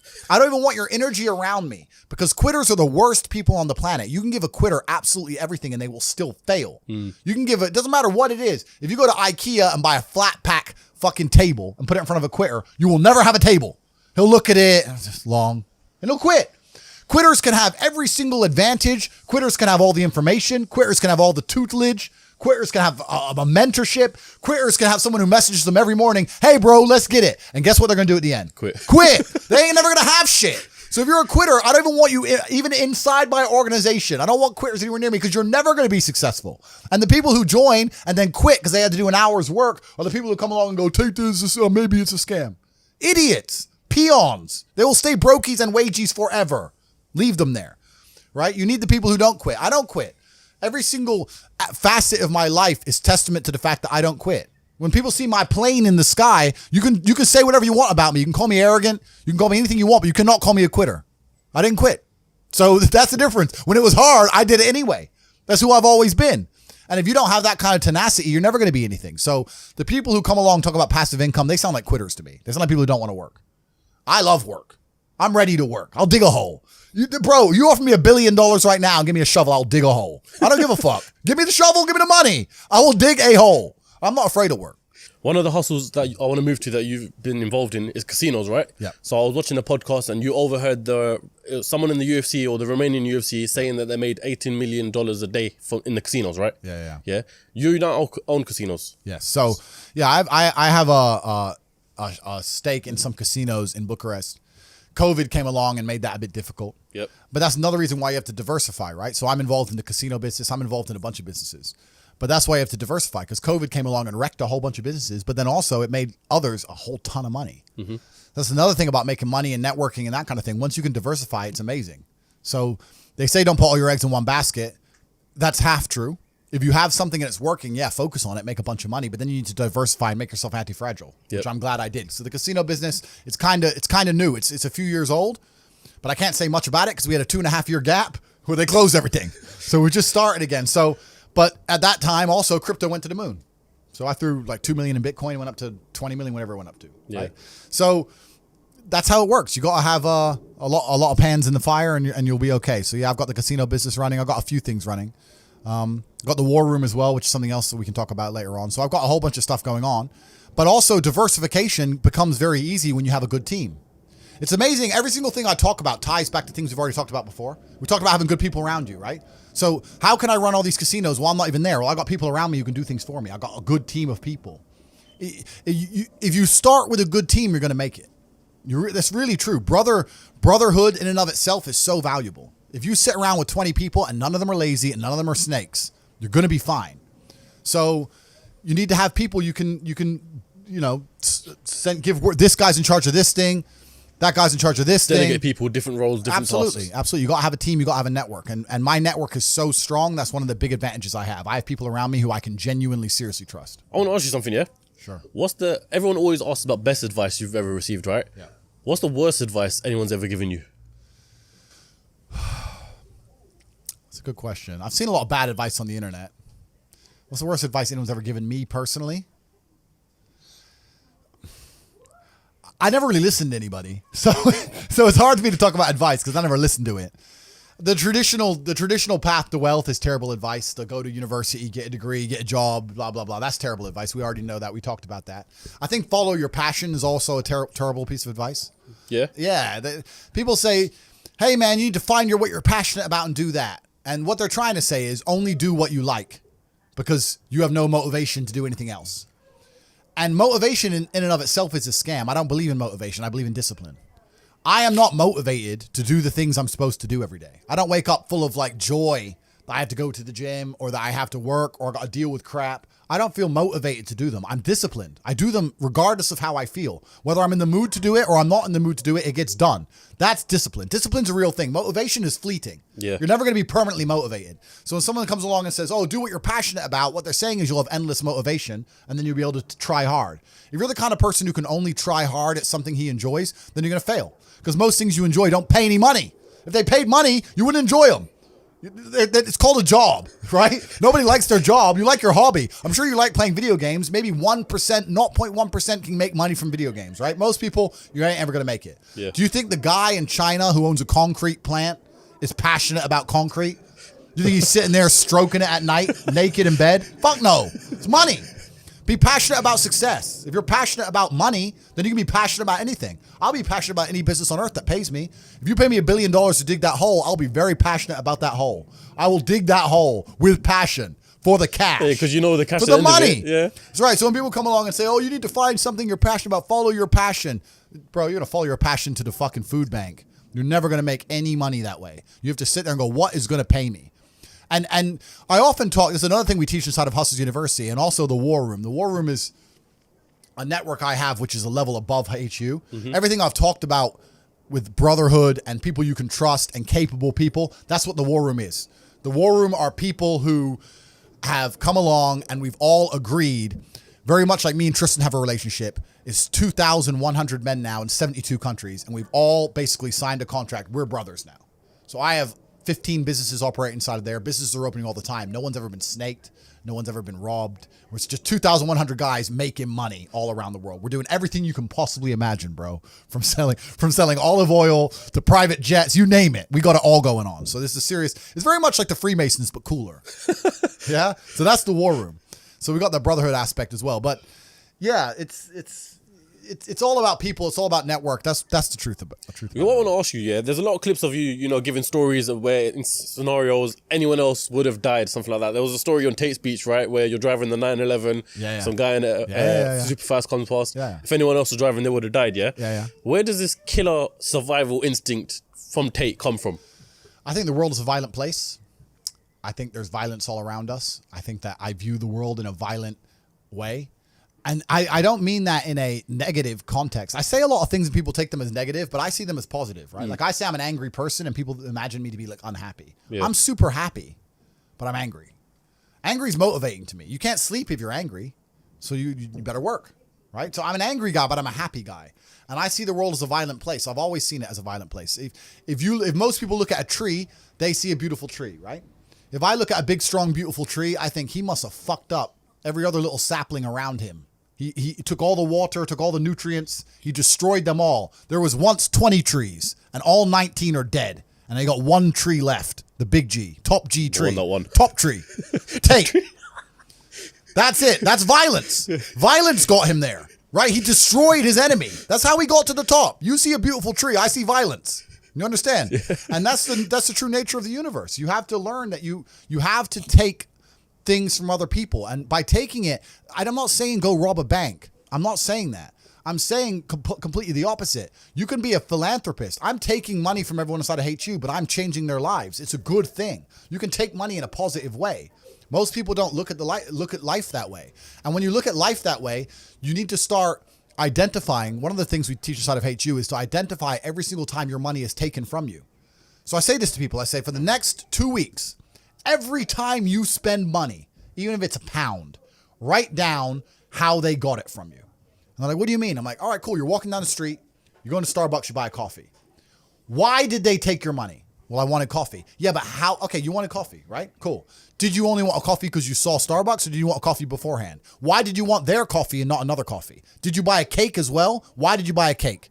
All right, cool. So now you identified how they took your money. Then realize how they could have took more of your money. You bought a cake, but you didn't buy a sandwich. Why? The sandwiches weren't on display, or they looked cold, or they looked rubbish, or the woman who was serving me was old and ugly. Maybe she was a young cutie and talked to me about bologna sandwiches. I would have bought one, right? So you need to start identifying how your money is taken from you. Because once you identify how your money is taken from you, you can start to actually intelligently think about how you can take money from other people. If I had to open a coffee shop, if I sit in a coffee shop, right? If I sit in Starbucks, the whole time I'm in there, not only am I thinking about how they got the money from me and how much I spent, I'm thinking about how I could outcompete them. I'd sit there and go, okay, cool. I'm in Starbucks. I spent £5.68. I got a latte and I got a donut, and I'm sitting here, and that business place, that commercial property right across the street is available for lease. How could I outcompete this coffee shop, which just took my money?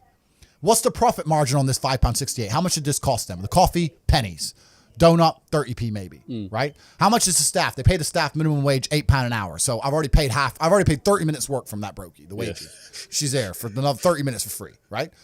How much is the rent? How much is the business rates? If I had to open up there, how would I attract people to come into my shop as opposed to their shop? They got a big brand name. I'm brand new. Okay, well, the bitch working here is ugly. My one's going to be hot. Boom, that's the beginning. Next thing, do they have any signage outside? No, I'm going to try and put some signage outside. Do they have parking? No, I need parking. But you need to start thinking about how you can convince people to give you their money as opposed to giving it to the places they already give it. Different analytics. And once you do that, people say, I can't think of how to make money. If you start doing that for a year and just keep a notepad, you'll have 100 ideas of how to make money. You'll sit there and go, there's a place here that's doing this and we could do it better this way. This place online is doing this. We can do it better this way. And then to get them all done, what do you need? Network. You need people. It's all about people. Then you need to either go in the war room if you want to join, or have your people around you and say, okay, we can make money with this. Who's going to do it? Who's not lazy? Who's getting up at 4 a.m. tomorrow? Boom, let's get it done.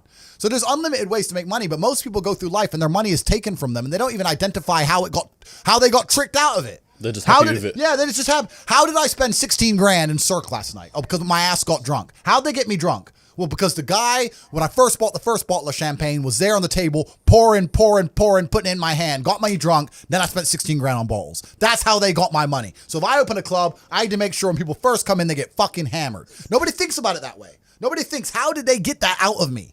Right? Why am I spending $2,000 for dinner in Novikov? Is it the food or is it the fact that I'm in Novikov and tag myself in Novikov? You have to identify how you're getting famoosed, how you're getting finessed. That's how you do it. But most people just walk through life getting finessed left, right, and center, giving all their money up. And they're like, oh, how did that happen? You got to learn to finesse other people. Yeah, but it's not finessing in a negative way. It's in a good way. It's a good way. You have to take money from other people. That's the only way you're going to make money. Yeah. You have to take it. There's a pimp, and he said a really intelligent line. He said, business is just other people's money. That's all business is. I want to start a business. So you want other people's money. That's what you want. So how are they going to give it to you? You have to think about it. Nobody thinks about it. And the easiest way to think about it is to think how you're giving yours away. That's a mental model you should adopt. Yeah. And you'll end up with loads of business ideas. Business ideas are everywhere. It's just execution, which is difficult. You know what? Going back to what we said earlier about the survival instinct here, at the end of the day, the way I see it is, and this relates to Islam as well, yeah? I'm a Muslim. Yeah. At the end of the day, when day of judgment comes and all that stuff, it's every man for themselves, essentially, right? Yeah. Am I right in saying that? Yeah, every man for themselves, and that's where that comes through. So you're prepared for that. Yeah. And I saw in clips as well that you've got understanding and sort of respect for Islam. So a massive respect for it. I have a massive respect for Islam because they have principles which they refuse to bend on, and we live in a world now where every single principle is being constantly bent and broken. Yeah. And I like to see a fundamental, or I like to see a mental model which is rigid. Yeah, there's nothing left rigid anymore. The law isn't rigid. Christianity isn't rigid. Like the only thing you can sit there and say they will not bend or they will not break is Islam. So I have absolute respect for them because it's just a masculine imperative. It's just a masculine mindset to have. And as a man, I respect people who say what they mean what they say. Those are the rules. Oh, you don't like it? Tough.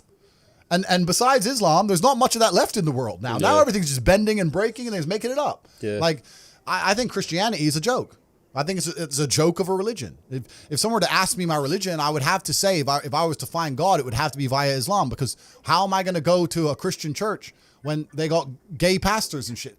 The Bible says no, and you're just ignoring it. What is this? It's not even a thing. Like, to me, it's a joke of a religion now. I think it's a joke. So if you're gonna bend all your own rules, if you're gonna be tolerant of everything and stand for nothing, then I don't think you have anything. It's just like people are getting onto the president of Qatar, because he's not allowing gay pride or flags or anything to be shown in the World Cup. Yeah. Right? So what's your opinion on, people expressing their communities, for example? My opinion is that you're in Qatar. Yeah. So no, but I'm talking about in general though. Yeah. In general. People expressing their happiness for gay pride and stuff like that. The problem is, and I don't want to come across as homophobic, and I want to get this video taken down either, but the problem is that a lot of these things are not what people think they are. There are people who think so surface level. The people inside the Matrix think surface level. They sit there and think, this is only about accepting what gay people want to do. I don't care what gay people want to do. I'm not homophobic. I don't give a shit what you want to do. It's not about that. What's actually happening is that the New World Order and people who are in charge of the world are using certain agendas to enforce.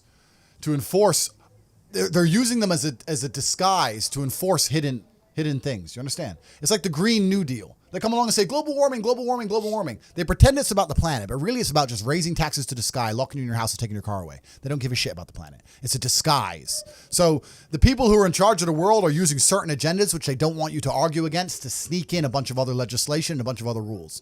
And the whole pro-gay acceptance thing is exactly the same. It's nothing to do with gays. The people who are in charge of the world don't care about anyone but themselves. They don't care about you, whether you're gay or straight. They're not interested. What they're interested in doing is controlling the minds of people and affecting the way people operate in a way which is beneficial to them. I don't want to get too political on this podcast and say what they're really doing because the video will get taken down. But anyone who has a brain, who wants to go and find out, you will find out that all this green agenda they're pushing has nothing to do with the environment. All this gay stuff they're pushing has nothing to do with gay people. It's all to do with control. The people who are in charge of the world want more control. If they gave a shit about global warming and rising sea levels, why does every single multimillionaire and billionaire buy a house on the beach? It's the first place they buy their mansion. I thought we're all going to drown next year.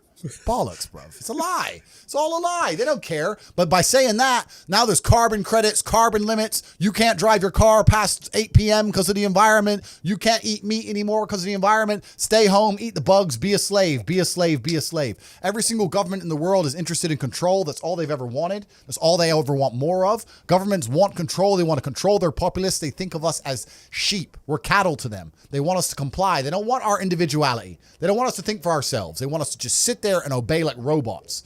So every single one of them is slowly inching, day by day, pushing the limits, taking as much control as they can from the people to the people who revolt. And if they do it slowly and incrementally, they get away with a lot. And that's what they're doing. And they're all inching towards communism, which is what they want at the end, because communism is the governmental system that allows us the most control over the world. People sit there and go, oh no, the governments don't want communism. The governments want free enterprise because governments want money and governments want you, everyone to be rich and they want people to be wealthy. This is beyond money. The people in charge of the world print the money. They don't care about money. They don't care about economies. They don't care about taxes. All these things are brokey considerations. When you print the money, do you think you give a shit if the economy is good or bad? You print the money. You don't care. What you care about is when you click your fingers, do people obey you? That's what they want. They want power. Power, yeah. That's what it's really about. The whole world is about power. So when someone comes on TV and tells me I'm supposed to believe something, you need to believe this about the planet. You need to believe this about the gays. You need to believe this about this virus. You need to believe this. I sit there and I look at it and go, why do you want me to believe this? Do you think, Why? It's a lot. And sorry, you got me started now. Sorry, bro. But it's like, why do you want me to believe this? Do you want me to believe this because it's good for me? Or is it because it's good for you? Are the rules made for the benefit of me, or are they made for the benefit of the people who make the rules?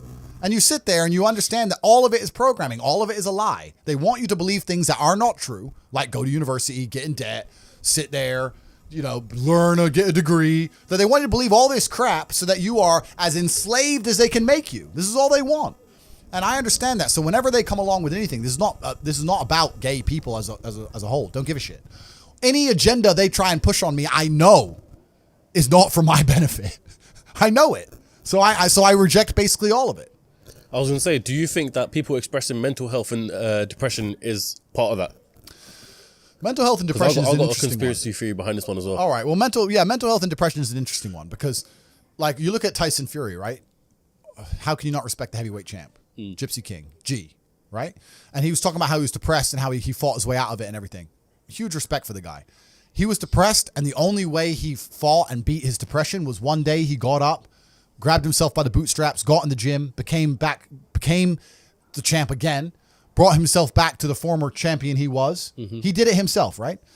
And I think that that's really the only way any of these things can be beaten. I think if I were to talk to Tyson or Tyson were to talk to anybody, he'd say the same thing. He'd say, look, end of the day, even if you're struggling, it's you that's going to have to get up and get the work done and change your life.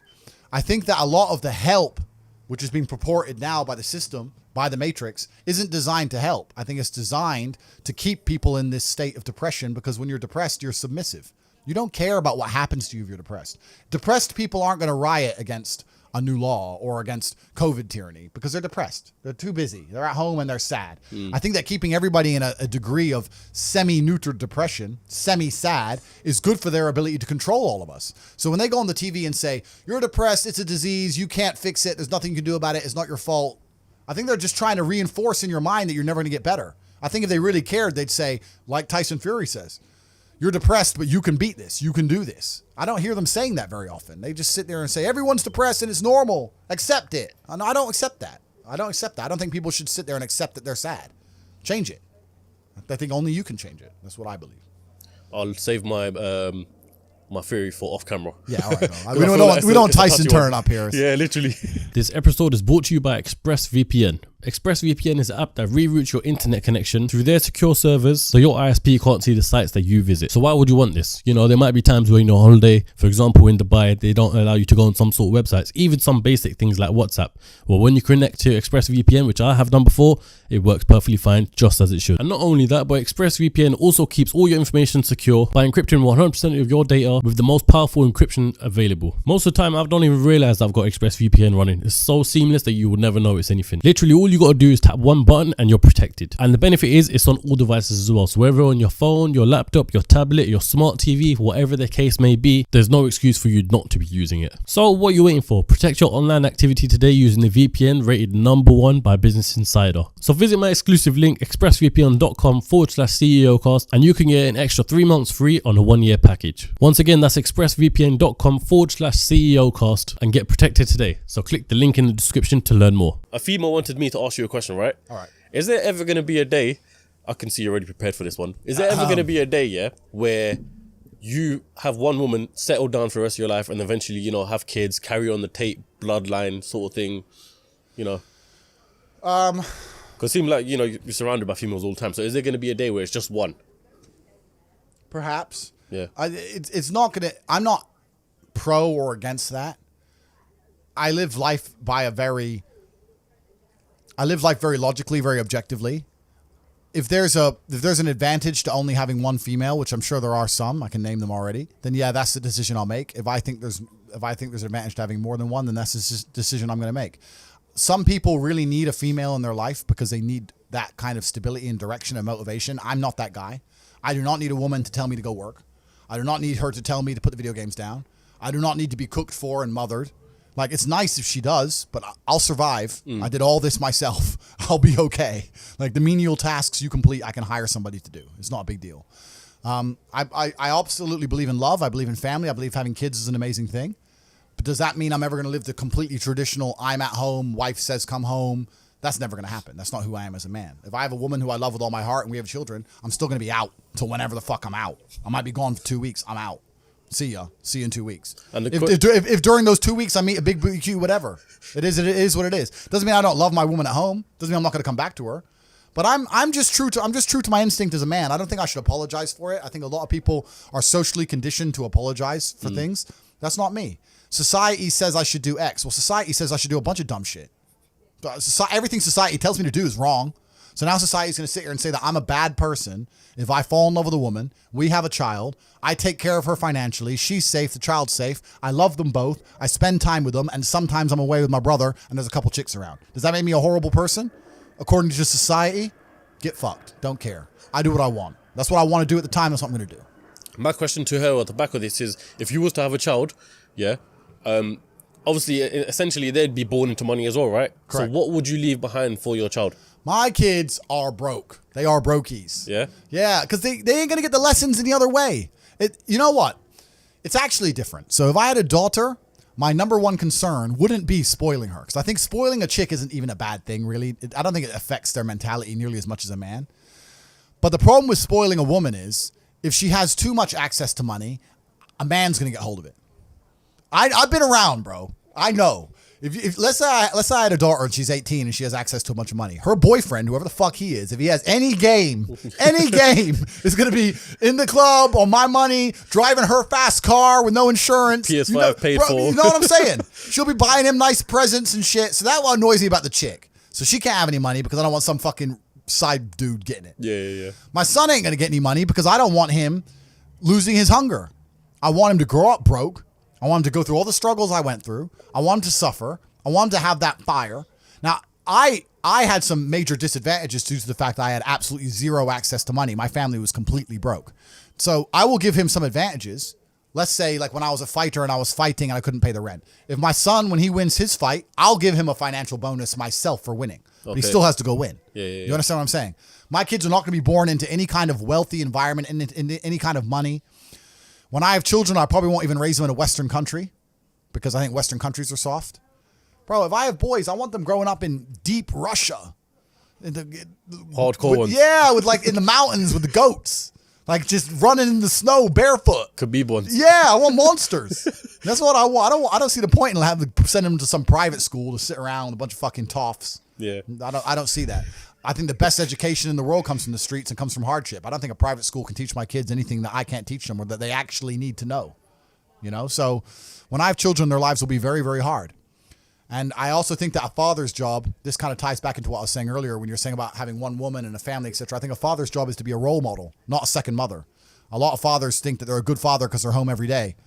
I'm not saying don't spend time with your kids, but I think you're also a good father if you live a life of exceptionality and that you lay a blueprint for your children to want to follow. My sons are going to grow up and see me and how I live and want to be like me. That means they're going to have to need certain attributes, right? If I'm home every day changing diapers, it's not happening. It's not the same. Yeah. You know, like my dad was barely around, but he was a superhero to me.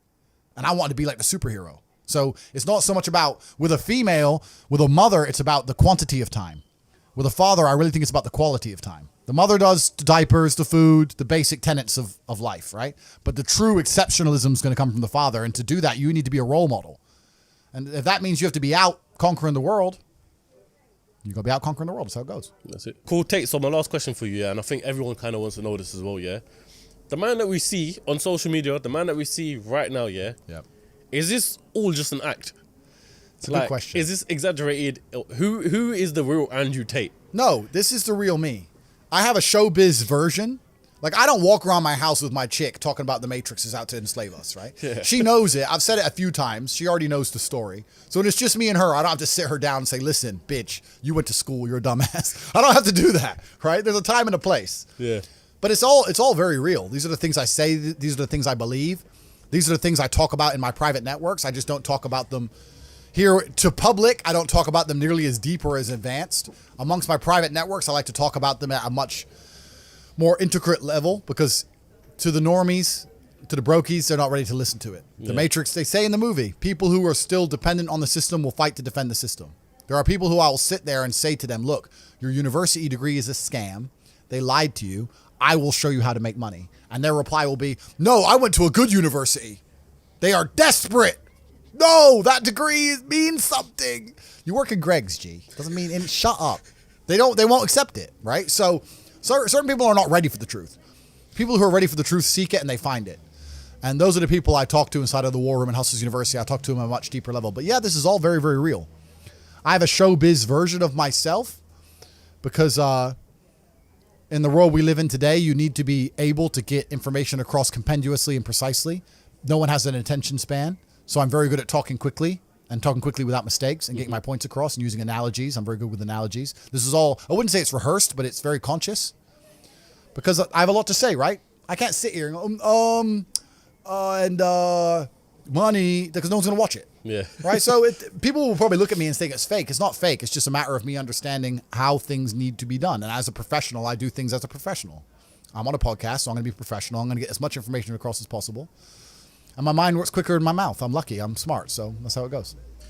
Tate, I want to appreciate you very much for your time. Thank you. There's always that fear when you have a podcast like this that, you know, the guests are going to back out last minute. Yeah. So I want to really appreciate the fact that you're here and that you've given plenty of time. And before we end up, can't let you go empty-handed. So I've got a few things. Obviously, Sunama. It's Christmas. Christmas come early. Sunama has sponsored this video. So we've kindly got the main man. Do you want to give it or? You must, yeah, we kindly got the main man to give you some perfumes. Amazing. So on this side here. Because you know what? I wasn't getting any girls in my life. And I was thinking, what's going on? Maybe I don't smell good. Yeah. Maybe I don't smell good enough. And also, this one's on behalf of us. I know you're interested in Islam. Yep. So you don't have to accept this, but this is a choice. I will accept it, my English friend. translation of the Quran. So if you want to Amazing. seek more knowledge. Thank you very much, bro. I appreciate that very, very much. Have that. I'm always out for knowledge, my friend. Thank you very, very And much. then I the last appreciate one, that. this is a little story actually. Someone gifted me these cigars and I don't usually smoke cigars, right? Okay. So I was like, yeah, cool, I'll smoke it on a special occasion. So I Yeah. think it's only right that we probably end this podcast with a cigar. Let's do it, bro. Yeah, you got one? You want one? Yeah, if you have one, Yeah? I'll take it. Thank you. You have a lighter? No, I don't. You got a lighter? My lighter's in the That's all car. we need. My lighter's in the car. Need a lighter if we have one. Let me try this smell. Yeah, this one's the one, man. This one's a special one. Yeah? Because I'm going to... Thanks, I tell you, I need you to do me a favor. Sure. Wear it and say only top G's wear this. All right. I got you. I'll make something happen. I'll get the shear on. I'll put the thing and I'll spray it. No, I got it. All right, me and Tate are going to smoke the cigars now. So I hope you all enjoyed the episode. Listen, we need 20,000 likes and share this to people that you want to share it with. Because I reckon this podcast might get taken down soon. So we need everyone to see this podcast. Tate, appreciate your time. Yeah, thank you. And I'll just do a little final bit before I put this on and take all the bitches, put them all on the jet. Yeah, like truthfully, I just want to, the last thing I'm going to say and the reason I do these podcasts is I actually think the world is quite a bleak place Yeah. for men nowadays. I think that the societal path they've laid out for most men is a sad one. I think that all men like the idea of conquest and like the idea of being high status and being rich. And they're telling you that you shouldn't be those things and you shouldn't do those things. You should just go to school, get a wife, sit at home, happy wife, happy life. And it's depressing and it's unhappy. And I promise everyone that there is a degree of happiness, but as a man, that happiness comes from freedom. And freedom does require money at some level.